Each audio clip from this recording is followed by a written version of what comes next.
USS Iranian Navy warship India removed Pakistan number, arriving of commanding officer and his crew to the Islamic Republic Iran territorial waters is welcome. Hopefully your participation in conducting combined maritime exercise is taken along with having great time, safety and sound.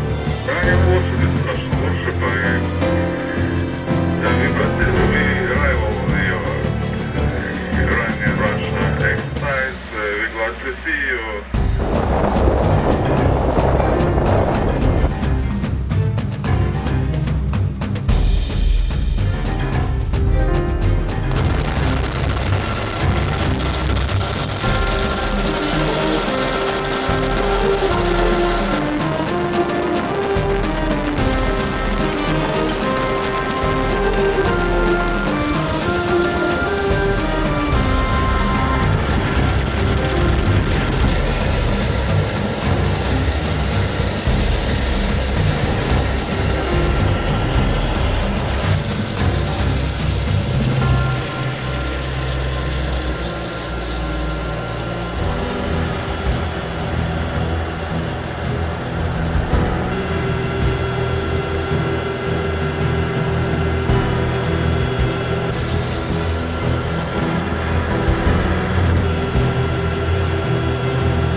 توجه به شرایط جدیدی که بیماری کرونا بر دنیا حاکم کرده ما همین تحقیق نکردیم